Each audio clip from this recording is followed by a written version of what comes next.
마태복음 10장 26절에서 33절까지 보시겠습니다. 마태복음 10장 26절입니다. 그런즉 그들을 두려워하지 말라. 감추인 것이 드러나지 않을 것이 없고 숨은 것이 알려지지 않을 것이 없느니라. 내가 너희에게 어두운 데서 이르는 것을 광명한 데서 말하며 너희가 귓속말로 듣는 것을 집 위에서 전파하라. 몸은 죽어도 영혼은 능히 죽이지 못하는 자들을 두려워하지 말고 오직 몸과 영혼을 능히 지옥에 멸하실 수 있는 이를 두려워하라. 참새 2마리가 하나 쌀원에 팔리지 않느냐. 그러나 너희 아버지께서 허락하지 아니하시면 그 하나도 땅에 떨어지지 아니하리라. 너희에게는 머리털까지 다 세신 바 되었나니 두려워하지 말라. 너희는 많은 참새보다 귀하니라. 누구든지 사람 앞에서 나를 시인하면 나도 하늘에 계신 내 아버지 앞에서 그를 시인할 것이요. 누구든지 사람 앞에서 나를 부인하면 나도 하늘에 계신 내 아버지 앞에서 그를 부인하리라. 아멘. 오늘 54가 말씀 순종할 때 사람을 두려워 말라요.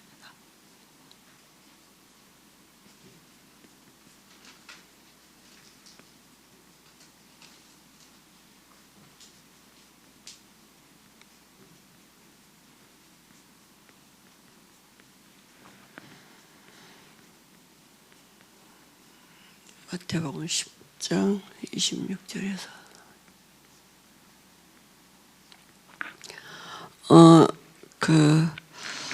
사실은 계시록 12장 9절에 보면 계시록 2장 9절이죠. 제가 가끔 성경 구절을 잘못 틀리게 했죠. 알아서 잘 보시기 바랍니다.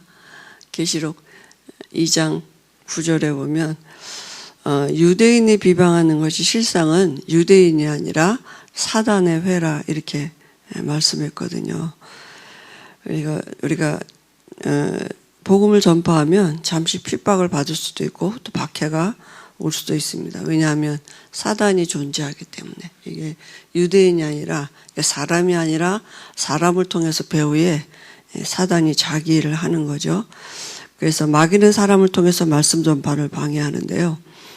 이때 우리가 그게 성령의 역사인지 악령의 역사인지를 보고 성령의 인도를 따라 말씀에 순종하면 많은 사람을 그리스도께로 인도할 수 있는 거죠. 사단은 어떻게 하든지 복음 못 받도록, 복음 전파하지 못하도록 그 일을 지금도 하는 거죠. 그래서 우리 사람들 마음속에, 우리 마음속에 기선제압하는 게 뭐냐면 두려워하고 이렇게 사람이 이렇게 말하면 또 어떻게 내가 어떤 불이익을 당할까 뭐 이런 계산도 하게 되고 그렇게 하게 하는 거죠. 그래서 말씀 전파와 순종할 때 왜 박해가 일어나느냐?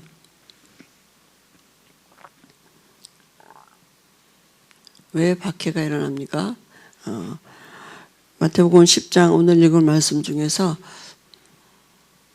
16절에서 33절에 보면 사실은 박해가 일어나는 게 뭐냐면 들키는 거죠. 사단이 자기가 그러니까 두려워할 필요. 사단이 있다는 증거가 사단이 들키는 거니까요. 그죠? 그래서 16절에도 보면 보라 내가 너희를 보내미 양을 이리 가운데로 보낸가 같다 이랬습니다.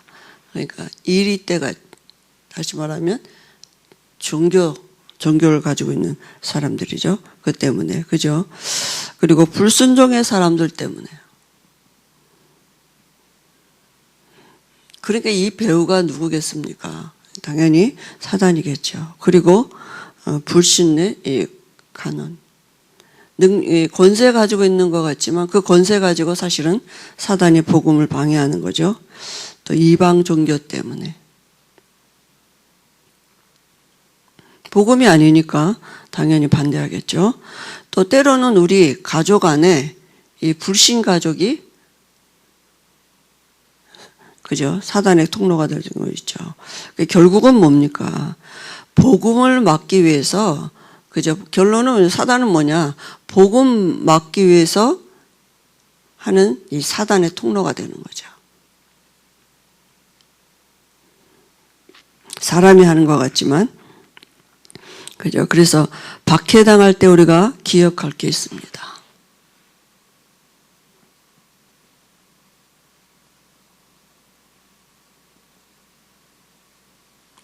오늘 우리가 함께 봉독한 말씀인데요. 마태복음 10장 25절에서 39절까지 보면 예수님이 뭐라고 말씀하셨냐면 예수님도 박해를 받으셨어요.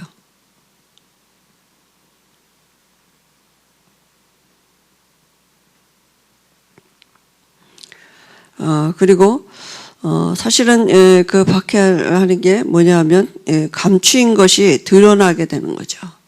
그죠? 드러나는 것뿐이기 때문에, 그죠? 그러니까 두려워하지 말라고요. 사단이 들키는 거니까요.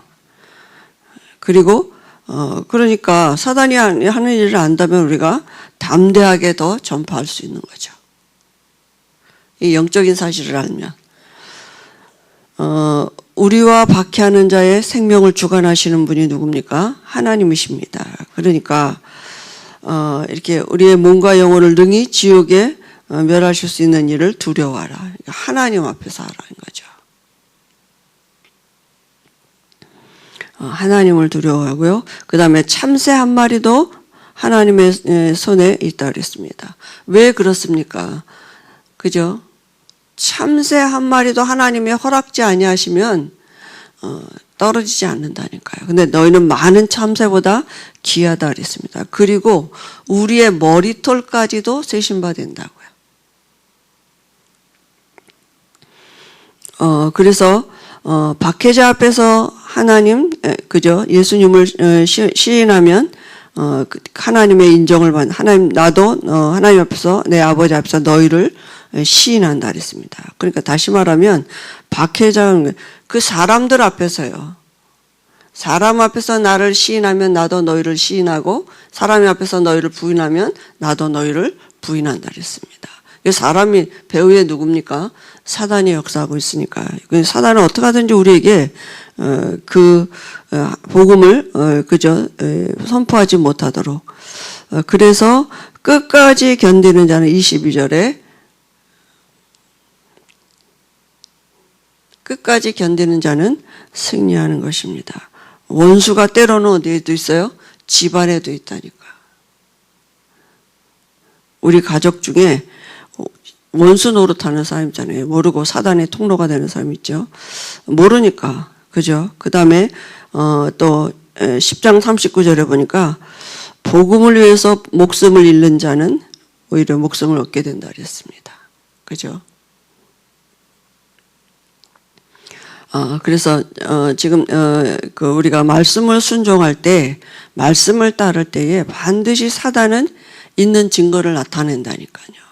우리 마음에 두려움을 갖다 주기도 하고, 그죠? 여러 가지 또 어려운 환경으로 만들어 갈 수도 있는데, 그건 사단이 하는 짓이기 때문에 반드시 무너지게 되어 있습니다. 그래서 반드시 상급이 있고 응답이 온다고요.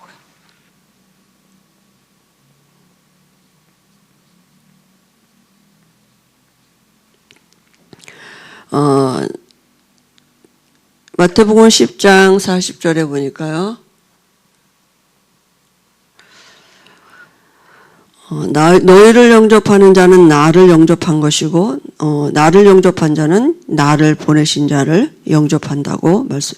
그러니까 우리가 복음 전하고 영접하는 사람이 우리 말을 듣는 것 같지만 사실은 그리스도를 영접하고 그리스도를 영접한다는 것은 하나님을 만나고 하나님을 영접한 거잖아요. 그렇기 때문에 반드시 상급이 있다고요. 그죠? 10장 마태복음 10장 41절에서 42절에 말씀해 보니까 선지자의 이름으로 선지자를 영접하는 자는 선지자의 상을 얻고요. 의인의 이름으로 의인을 영접하는 자는 의인의 상을 얻고 이게 제자의 이름으로 이 작은 자 중에 냉수 한 그릇이라도 주는 자는 결단코 상을 잃지 아니한다고 분명히 말씀하셨습니다. 복음 전하는 자, 그죠? 그 복음 전하는 자와 함께하는 그 모든 삶에 하나님이 반드시 응답하신다고 약속하신 것입니다. 근데 오늘 이제 베드로의 실패와 회복에 대해서 예를 드리는데요.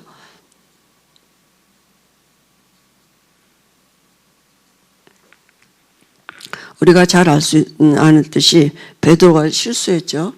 그 실수가 뭡니까? 예수님이 잡혀가실 때에 멀리서 따라갔다 그랬어요. 가까이 가지도 못하고 멀리서, 다시 말하면 사람을 두려워한 거예요. 자기도 잡혀갈까 봐 사람을 두려워했죠. 그래서 26장 58절에 보니까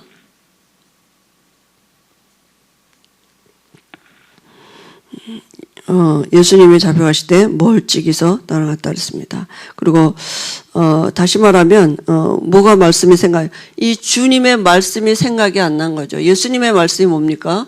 사람을 두려워하지 말라 그랬는데 말씀을 잊어버린 거죠. 앞에 있는 사람만 본 거죠. 그리고 베드로가 이제 깨달았는데요.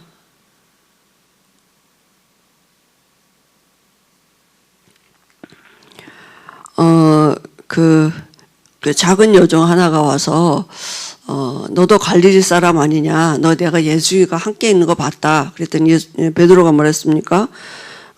이 모든 사람, 그 있는 사람 앞에서 부인했다. 나는 모른다. 이렇게 부인하니까 또 다른 여정에서 또 말하니까 이 사람은 나사렛 예수와 함께 있었던 사람 맞다. 이렇게 말하니까 베드로가 뭐라 그랬어요? 그 맹세하고 부인했다 그랬어요. 그 사람을 나는 알지도 못한다 그러고, 또 다른 사람이 와서 또 너도 바로 그 당이 아니냐. 그러니까 베드로가 또요 저주하고 맹세하면서 모른다고 부인했다니까요. 근데 그 말을 하는 즉시 바로 닭이 울었다 그랬습니다. 그러니까 닭이 우니까 이 베드로가 예수님이 내가 나를 닭이 울기 전에 3번 부인하리라, 그 말씀이 그제야 생각이 나다 그랬습니다. 그죠? 그래서 베드로가 이제 그제서야 말씀이 생각이 난 거죠. 그래서 베드로가 완벽하게 언제 회복됐습니까? 그러니까 예수님이 십자가에 죽으시고 부활하셔서 40일 동안 제자들과 함께 하시면서 하나님 나라의 일을 말씀을 주셨으니까 한 2달 됐겠죠. 2달 후쯤에 그저 성령의 충만함의 증거를 얻은 것입니다. 그러니까 마가다라방에서 그리스도를 체험한 거죠. 그리스도가 성령으로 자기 안에 함께 하시는 이 기도했는데 와진 역사가 실제로 그저 육체 안에 하나님의 영이 함께, 성령이 함께 하시는 것을 체험한 것입니다. 그죠? 그래서 무엇이 그를 변화시키고 담대하게 만들었습니까? 말씀이 생각이 나고 말씀대로 성취되는 게, 그죠? 2장 14절입니까? 이 말씀이 살아있고 운동력인 거, 그걸 체험한 것입니다. 말씀이 실제로 자기에게 성취되었어요. 요엘 선지자가 예언했던 그 말씀이 이제 성취된 거죠. 그래서 두려움 없이 그리스도를 전파했습니다. 사도행전 2장 36절에 전에는 예수를 모른다고 3번씩이나 부인했는데 이제는 오히려 담대하게 말한 것입니다. 너희가 죽은 예수를 하나님이 죽은 자 가운데 살리셔서 주와 그리스도가 되게 하셨다. 이렇게 담대하게 니네가 죽인 예수가 바로 그리스도다. 이렇게, 그죠? 담대하게 선포했습니다. 그 결과가요. 37절. 그죠? 베드로의 말씀 앞에 많은 사람이 회개하고 성령으로 세례를 받고 3,000명이나 되는 제자들이 일어나는 이런 하나님의 역사가 일어났습니다. 사단은 죽지 않았습니다. 그죠? 홍해에서도 빠져 죽지 않았고 머리 박살났지만 지금도 꼬리치면서 자기 일을 하고 있거든요. 계속 따라다닙니다. 우리 주변에. 그죠?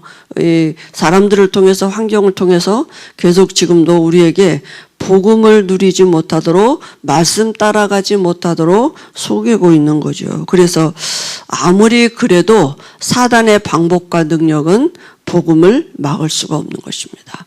그래서 우리에게까지 복음이 전파된 거 아니겠습니까?